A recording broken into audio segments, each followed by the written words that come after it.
Back to courtside and Brian Morris. Welcome back inside Shar Center into this season's first edition of the Best Western Plus Countdown to Tip-Off. Brian Morris back with you here as we begin to get you set for the exhibition matchup between the Elon Phoenix and the Indiana University of Pennsylvania Crimson Hawks. This is the first open to the public exhibition contest of the season for Elon as they host an opponent in their home arena for the first time since late February, and the home send-off to one of the most memorable senior classes in the program's recent history. Tonight, though, a new beginning for this team, an entirely new coaching staff led by head coach Mike Schrage, and a roster headlined by some new faces, both recruits and transfers alike. Welcome to the Best Western Plus Countdown to Tip-Off. Brian Morris back with you as we begin to get you set for Elon and North Carolina from here inside the Smith Center. Welcome to the Best Western Plus Countdown to Tip. Brian Morris back with you from the Bob Carpenter Center in Newark, Delaware.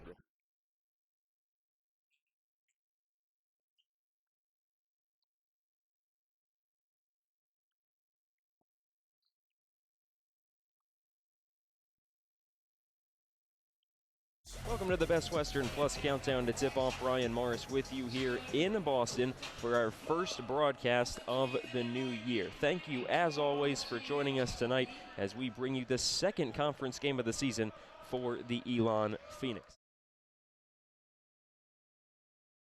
Game by game, but certainly looking now for the reward of a winning Saturday. I think the defensive end was really the highlight for Elon in that game. Held Charleston to under 32% from behind the three-point arc, and something that no conference team had done up until that point. Only 6 made threes for the College of Charleston, too. They won the turnover battle, but again, it came down to those last 3 or 4 minutes, something that Elon has to work on throughout conference play. And again, tonight, they have to build on that. They have to be consistent for a full 40 minutes rather than 36 or 37. You and I will get a chance to talk a lot during the broadcast about the transition UNCW has gone through. But as we get in our players to watch, Jalen Sims jumps off the page, a guy that was a frankly pedestrian. 6 points and 3 boards last year, has certainly risen in the absence of the other starters from North Charleston. Right, he's certainly a leader of a team that's undergone a lot of changes, not only since last season, Taylor, but in the last few weeks in particular. He's been thrown into that leadership role, after being that 5th or 6th option from last year.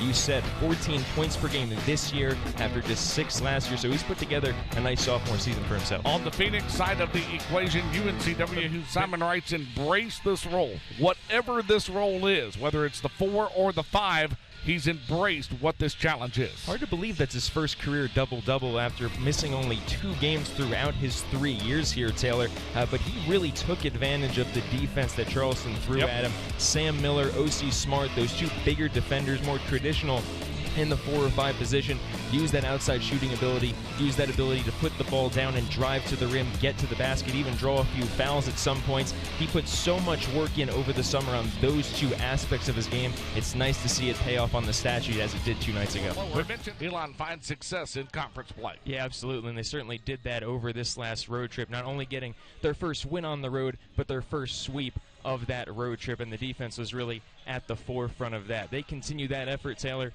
They're right in the mix of getting out of that opening Saturday, that play-in round, come the CAA tournament in D.C. Delaware, on the other hand, looking for a conference title at this point in the season after the streak that they've been on.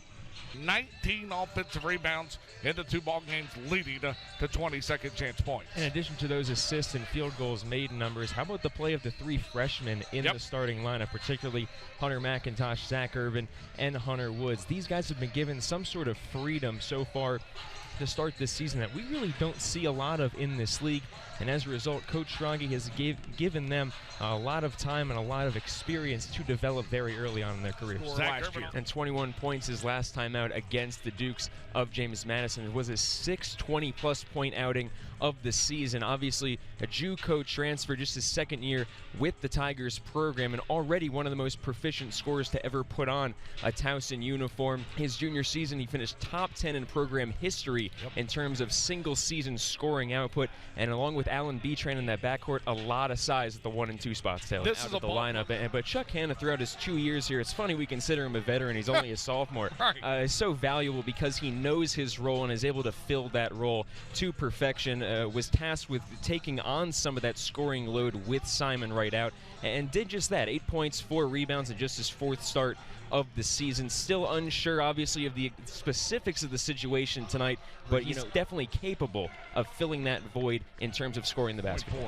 Yeah, he leads this team in scoring, averaging under 9 points per game. You don't often talk about a guy that's leading a team in scoring, averaging under double digits, much less under 9 points per game. You said 19 points per game last year. His junior season was his best season for the Owls.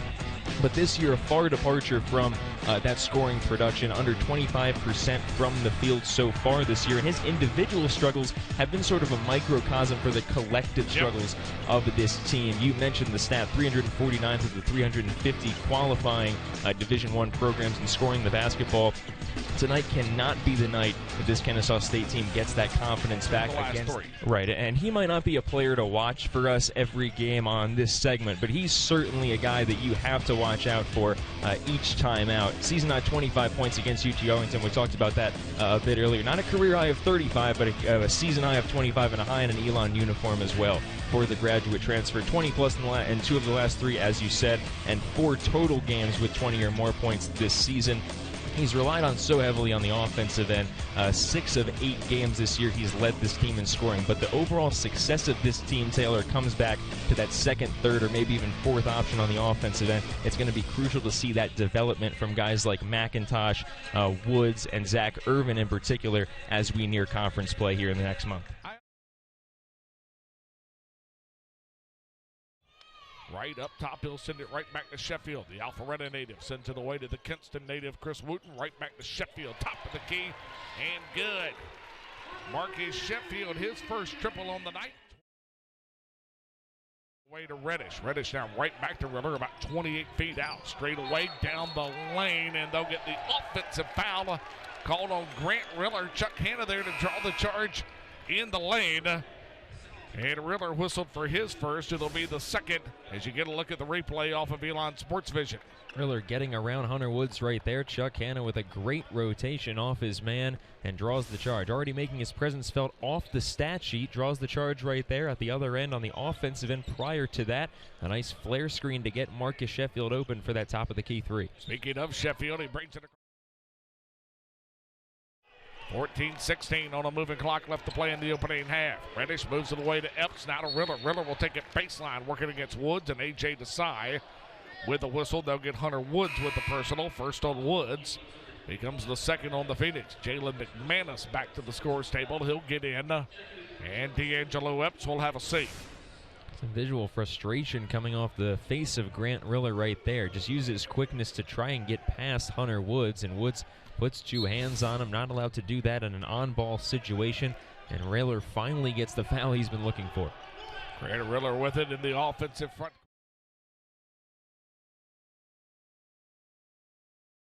Mart, Richard, and Galloway for the Cougars.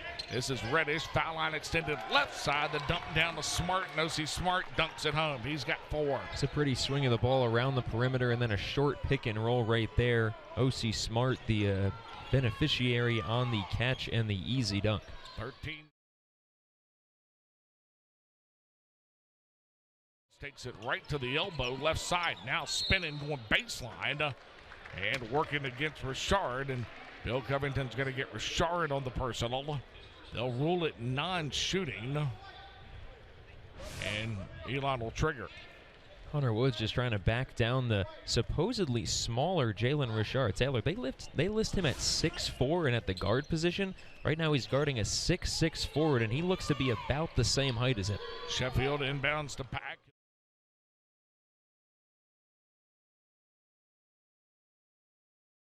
To the scores table. Sheffield to Pack. Left side to right for the three to answer at the other end. And good. Simon Wright's got 5. Wright and Woods with 10 of the Phoenix 16 in the early going. McManus is the man assigned to Simon Wright on the defensive end, and Jalen McManus has been unaccustomed to guarding a threat from out there so far this year. Simon Wright's exactly that and just sagged off a little too much. This is Galloway.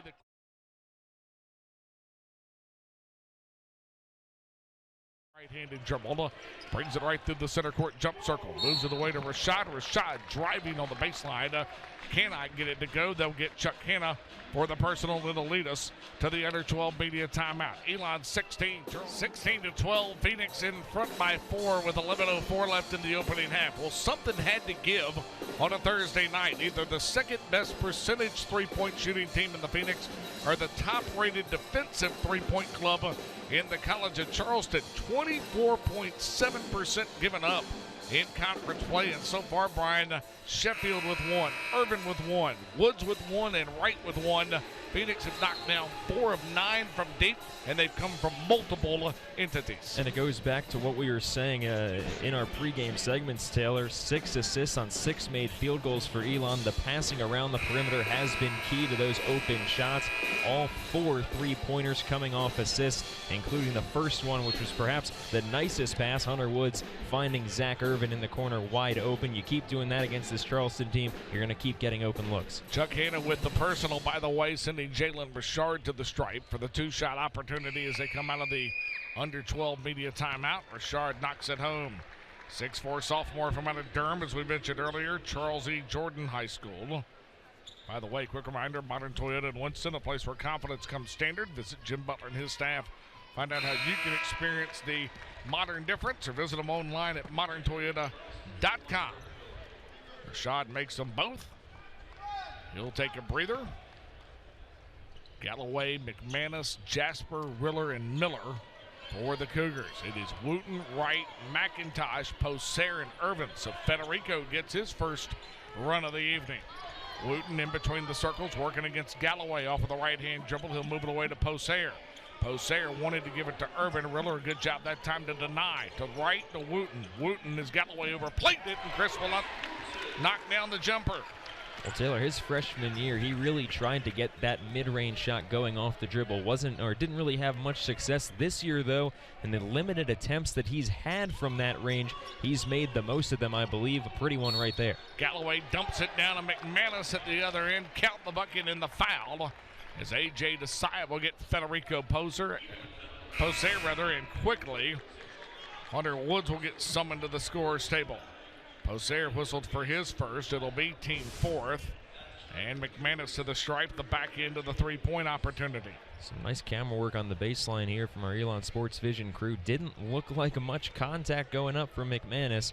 And Taylor, just a quick note as McManus hits the free throw. Chuck Hanna is not on the bench. He got his nose busted up pretty good on that Richard foul. And Eric Storsved, the athletic trainer, took him to the back. Well, Hanna right now being tended to. Seth Fuller is in street clothes at the end of the Phoenix bench as well, unavailable this evening. Phoenix working a little bit short for the three. No good. Painter with the rebound. McIntosh got the hand on it, and Tim Comer makes the call on Hunter Mack. And we're going to get a look here at the replay, and a very intriguing look at the replay as the folks in the courtside seats thought McIntosh got all ball on his attempt on Painter. First on Hunter Mack becomes the first on the Phoenix in the half, and Dylan Painter to the stripe. And knocks home the first.